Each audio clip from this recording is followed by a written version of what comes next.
창세기 29장 20절 말씀 함께 읽습니다. 야곱이 라헬을 위하여 7년 동안 라반을 섬겼으나 그를 사랑하는 까닭에 7년을 며칠같이 여겼더라. 아멘.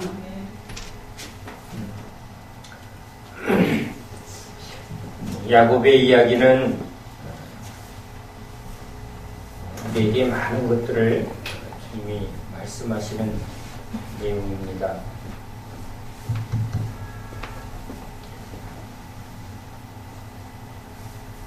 형 에서의 장자의 명분을 취하기 위해서 그는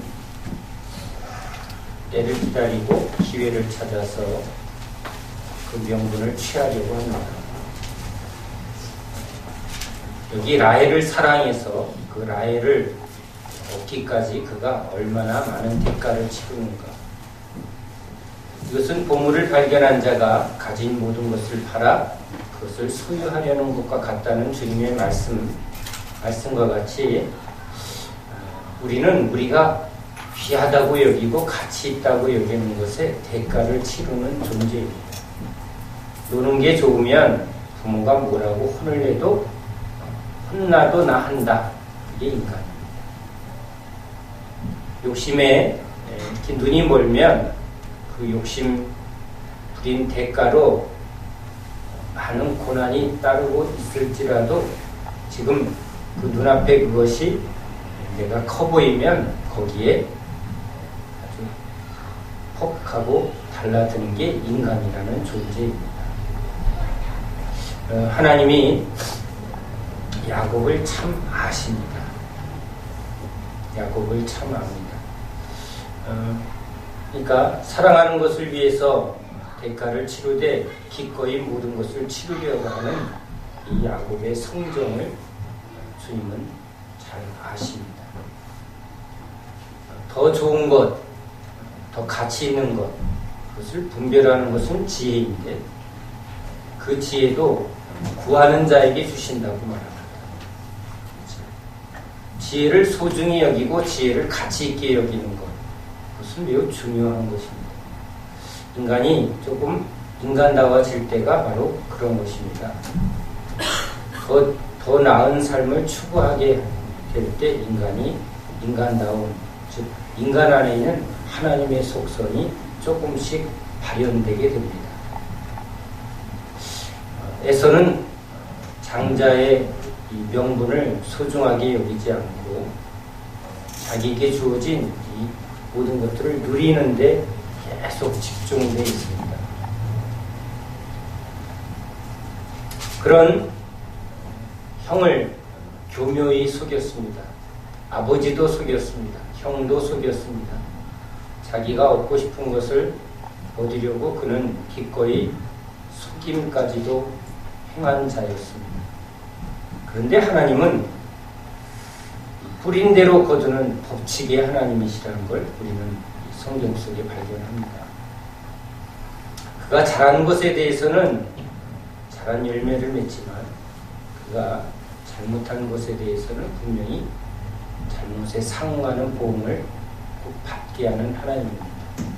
물론 우리는 우리 죄에 대해서 하나님이 용서합니다. 그러나 그 죄가 뿌려진 결과에 대해서는 주님이 그것에 해당하는 열매를 꼭 보게 하신다는 것이죠.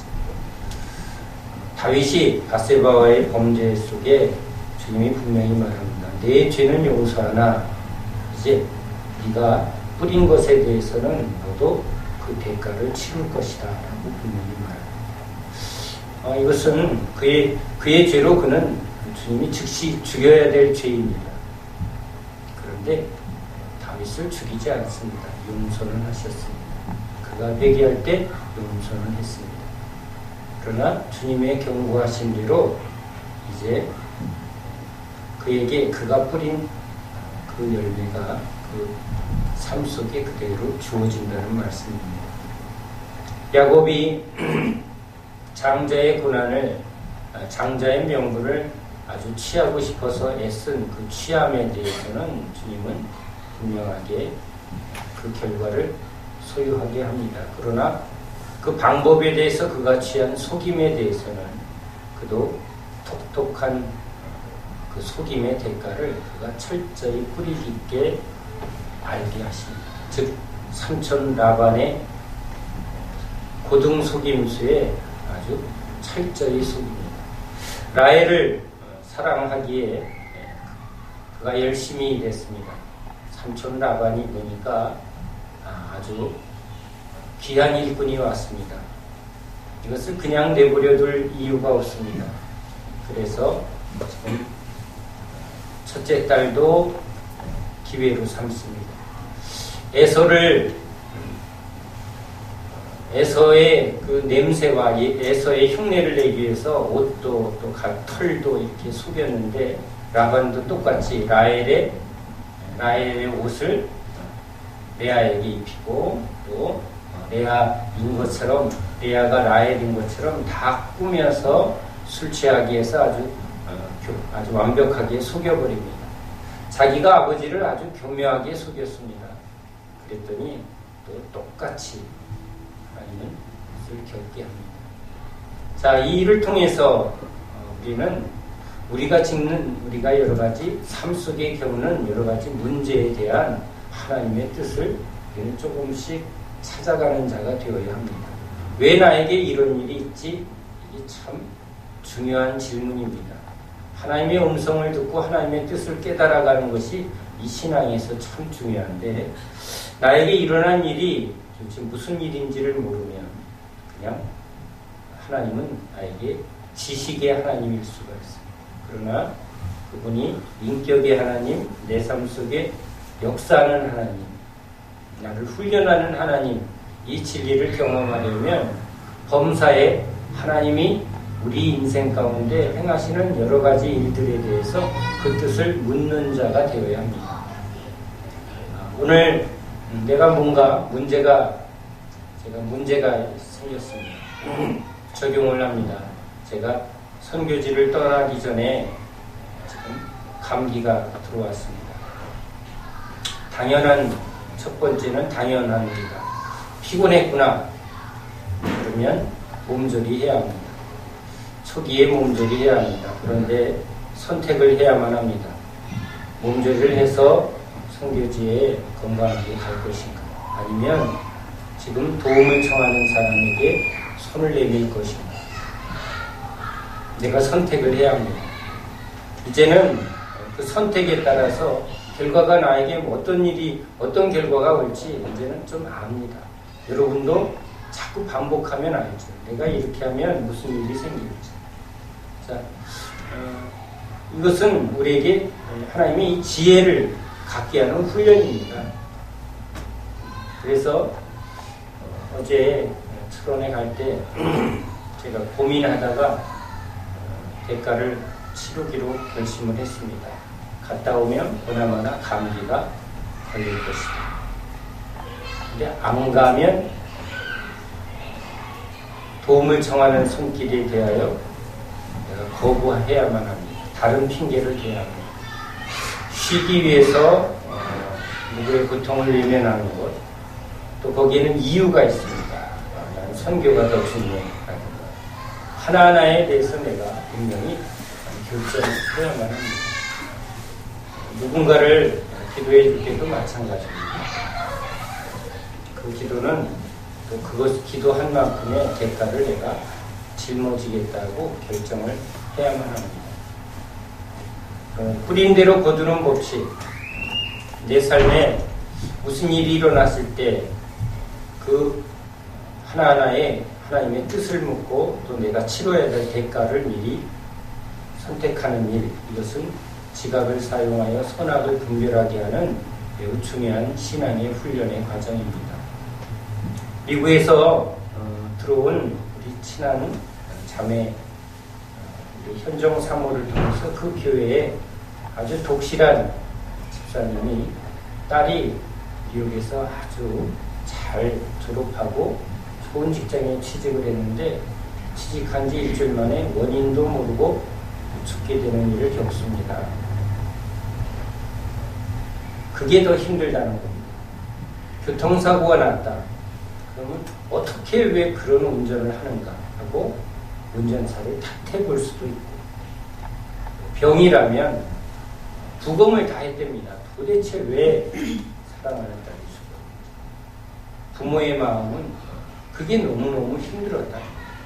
원인도 없는 죽음. 그게 더 미치도록 힘들었다. 그래서 결국은 원인을 못 찾으니까 하나님이 원망스럽다고 하나님에 대해서 원망하는 일이 실제 일어나게 됩니다.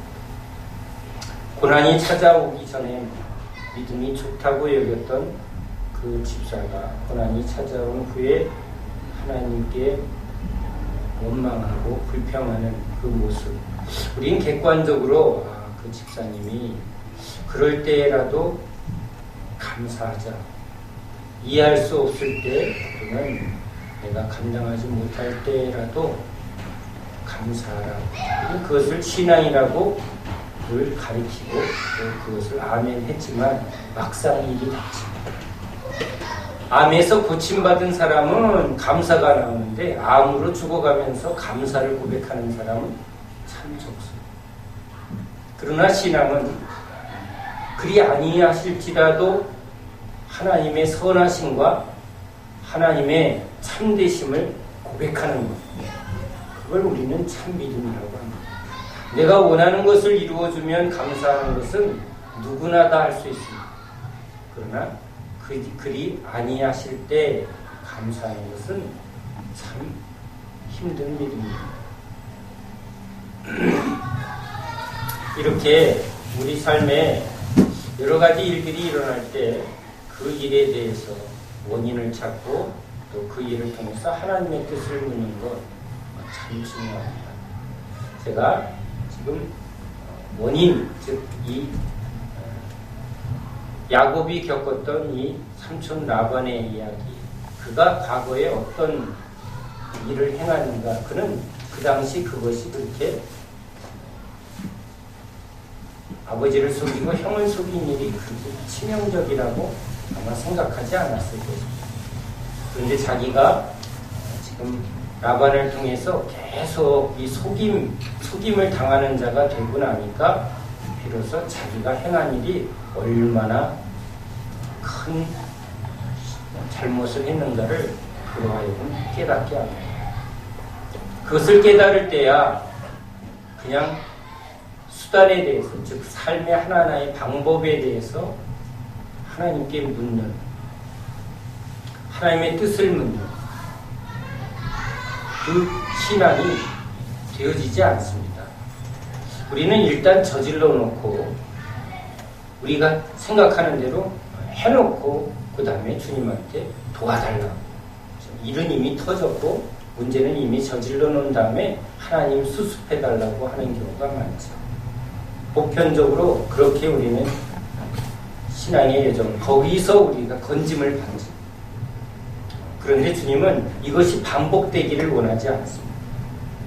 그러니까 이제는 원인과 결과, 그리고 이렇게 하면 그 일이 나한테 어떻게 돌아올 것인가를 안다면 갈 때 주님을 앞서지 않는 거죠. 올라갈까요, 말까요?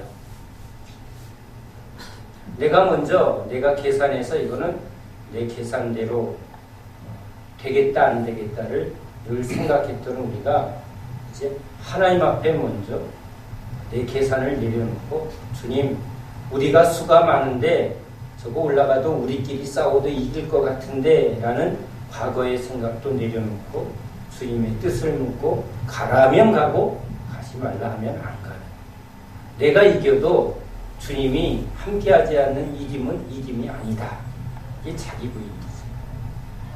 그런데 야곱은 좋은 것은 알았죠. 좋은 것을 얻기 위해서 수단과 방법을 마음대로, 이게 참 우리를 망하게 하는 겁니다. 결과만 좋으면 뭐든지 좋다? 아닙니다. 주님은 이 과정에 충실하기를 원해요. 이 과정이 우리를 만들어가는 가장 중요한 내용이죠. 결과는 과정에 따른 결실이어야지, 과정이 삭제된 결실은 속임수입니다. 불법을 통해서 결실만 얻는다면 그것이 사단이 요구하는 거죠. 주님은 우리에게 말씀대로라는 말은 과정을 하나님 뜻대로 이렇게 해석을 합니다. 하나하나의 과정에 대해서 하나님 뜻대로 하는 게 신앙이다. 결과는 죽어도 좋고 살아도 좋고, 즉 세상은 결실을 얻기 위해서, 그렇죠? 영생을 얻기 위해서, 구원을 받기 위해서, 성공하기 위해서 수단과 방법을 가리지 않으려고 하는 우리 인간의 욕망, 신앙도 그럴 수 있다는 겁니다. 목표를 향해서. 그래서 목회자들도 성공을 위해서 얼마나 많은 부조리를 저질러 놓으면서도 그 성공이 하나님께라고, 근데 그 안에 자기의 욕망이 분명히 숨겨져 있습니다. 우리도 그렇죠. 주의 일을 하면서도 자꾸 그 안에 우리가 얻고 싶은 것, 이런 것들을 감춰놓으면서 방법에 대해서는 그것이 하나님의 뜻인가를 묻지 않는다는 거죠. 이것이 우리가 범하기 쉬운, 주를 위해서 승리를 외치고 또 그것에 우리가 원하는 열매죠. 우리가 원하는 열매. 이거 하나님이 하셨어요. 이렇게 자랑해주면 하나님도 기뻐할 거야.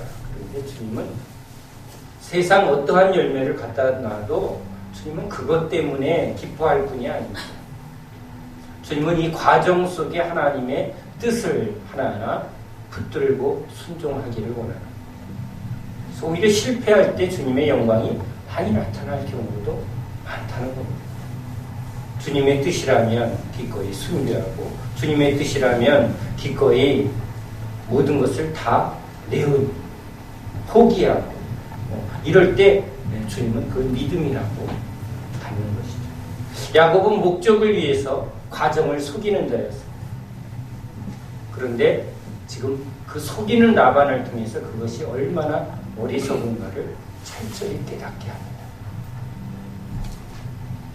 결국은 자기가 온갖 술수로 얻었던 모든 소와 양과 그 부가 약복강에서 다 하나하나 내려놓을 수밖에 없어요. 이렇게 목숨을 걸고 취했던 자기 아내 그리고 자기의 자녀들 다 이루었습니다.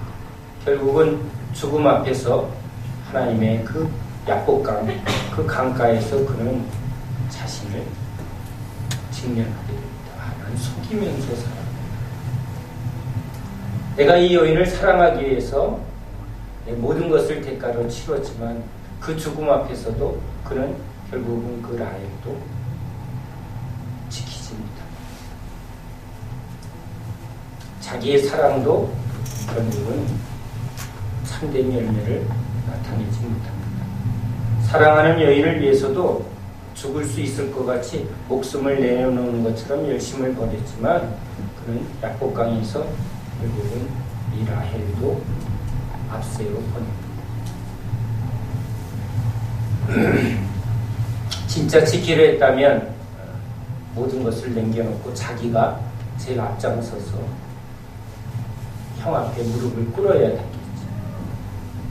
내가 이 모든 것을 잘못했기 때문에 나로 대가를 치르고 우리 가족들은 잘 지켜달라고 우리가 그렇게 했어야 될 야곱이죠. 그러나 그는 그러지 못했습니다. 왜 그러한 모습이 나올까요? 그가 이렇게 목표를 두고 목표지향적인 삶을 살았기 때문에 그렇습니다. 하나님은 이런 야곱을 철저히 다뤄갑니다. 그래서 자기 방법이 아니라는 거예요. 그래서 하나님이 그의 환도뼈를 깨트려 준 것이죠. 왜? 내 힘으로 내 방법으로 살 수 없는 존재. 그게 하나님이 해 주셔야 되는 은혜입니다. 우리가 열심히 하나님께 주의 일을 하고 주의 뜻대로 살게 해달라고 기도한다고 우리는 그렇게 되지 않습니다. 결국은 주님이 해 주셔야 될 가장 큰 은혜는 우리가 우리 뜻대로 살 수 없도록 꺾어주시는 은혜죠.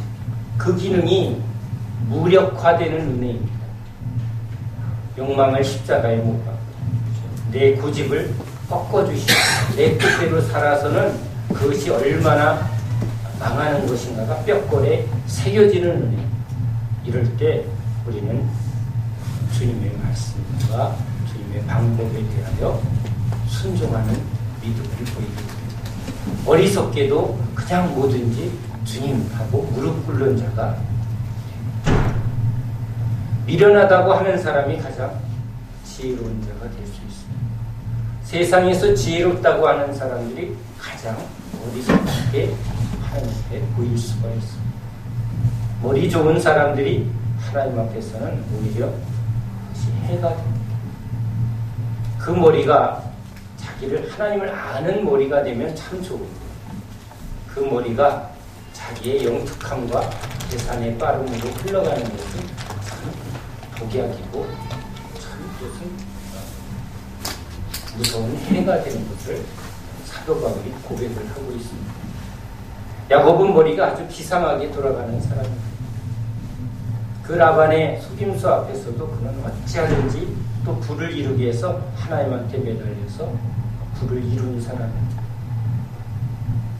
그런데 그 이룬 모든 것도 야곱강에서 하나하나 다 내려놓을 수밖에 없었습니다. 오늘 우리는 하나님 앞에서 그냥 이렇게 늘 반복되어지는 우리 인생 속에 하나님의 뜻을 깨닫는 것은 참 쉽지는 않습니다. 성경의 지식을 아는 건 많은 도움이 됩니다. 그런데 지금 내가 살아가는 삶에서 지금 오늘 내가 겪는 하나하나의 문제와 뜻, 제가 감기에 대해서 제가 주님 앞에서 묻습니다. 여기에 여러 가지 저한테 주시는 세미한 음성이 있습니다. 내가 이 부분을 계속 놓치고 있구나.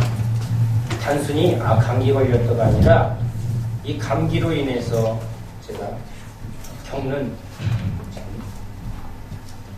힘듦이 있죠. 전에는 빨리 나으려고 이렇게도 해보고 저렇게 빨리 쉬자 이렇게 했는데 오늘 말씀을 제가 적용하면서 생각지도 못했던 여러 가지를 점검하게 됩니다. 하나님은 범사에 우리를 훈련하시는 분이시라는 것을 믿으시기 바랍니다. 어리석은 자가 뭘까요? 무슨 일이 일어나는데 그게 뭔지 그 의미를 찾으려고 하지 않는 사람. 그 사람은 맨날 여러 가지 반복합니다. 아무 생각 없는 그냥 일어났나 보다. 아픈가 보네. 그러거나 말거나. 이런 신앙은 참 무섭습니다. 왜 무서울까요? 무감각하기 때문에. 우리는 하나님의 음성을 어디서 들어야 합니까? 드라마틱한 사건 속에서 들어야 합니까? 아닙니다. 삶의 많은 부분에서 하나님의 음성을 들으려 해야 합니다. 요즘 심심하면 왜 내가 심심할까? 심심한 이유에 대해서 주님한테 물으시기 바랍니다. 내가 요즘 너무 지쳐 있습니다. 쉬고 싶습니다. 그래서 쉬려고 뭔가를 자꾸 하고 있습니다. 남자들은 사소한 게임에, 여자들은 사소한 드라마에 자꾸 뭔가 매달려 있습니다. 여러분, 이건 좋은 주님한테 기도 제목입니다. 하나님, 내가 주님 앞에 있는데 내가 왜 이걸 자꾸 이러고 있나? 날 훈련하신 하나님, 내가 무엇에서 이런 행동이 자꾸 나오고 있는지를 한번 물으시기 바랍니다. 야곱은 그 삶의 문제를 통해서, 관계를 통해서 지금 자기를 다뤄가는 하나님의 뜻을 지금 하나하나 깨달아가고 있습니다. 우리가 이렇게 야곱처럼 무슨 집을 떠나서 양을 치고 이렇게 내 여자와 결혼하고 이런 일은 겪지 않습니다. 그런데 각각의 삶에는 자기는 못 보는데 남은 잘 볼 수 있는 일이 지금도 일어나고 있습니다. 그렇죠. 우리 남의 삶의 문제를 잘 봅니다. 그런데 자기는 막상 자기를 못 보는 게 우리의 문제입니다. 기도는 왜 합니까? 나를 향한 하나님의 뜻을 알기 위함이다. 내가 원하는 것을 하나님 앞에 아래서 하나님의 뜻을 내 뜻에 맞추려는 것이 아니라 나를 향한 하나님의 뜻, 하나님이 나한테 오셨는데 그분이 나를 지금 하나님의 뜻대로 끌고 가고자 하는데 내가 잘 듣지를 않으니까 지금 나의 이 삶 가운데 문제를 가지고 나한테 지금 말씀하고 있어요. 심심하면 내가 뭔가 하지 않아서입니다. 할 일이 없어서요. 진짜 해야 할 일을 하지 않았을 때 심심합니다. 태연이 형제가 그렇게 얘기했답니다. 왜 담배 피는가? 그 형제가 할 일이 없어서 담배 피는가. 근데 그 말은 참 중요합니다. 우리도 해야 할 일을 하지 않으면 심심해집니다.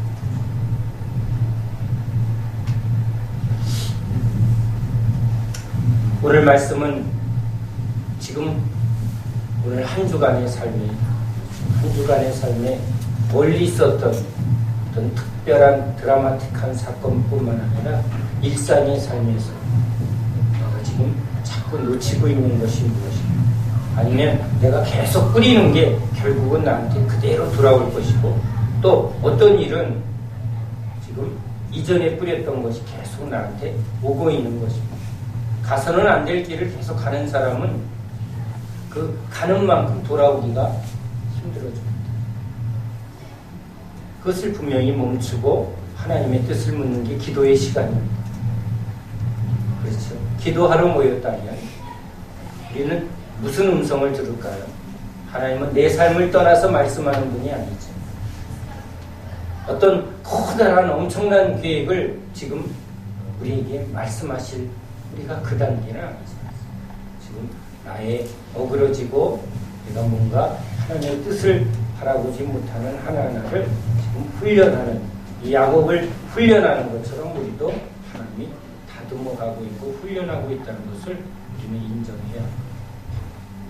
주의 음성을 듣는 저와 여러분 되시기 바랍니다.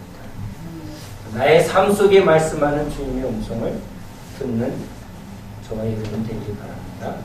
또한 오늘 나한테 일어나는 하나하나의 사건을 하나님의 시각으로 자꾸 들으려고 주님 앞에 묻는 그런 저와 여러분 기도합니다.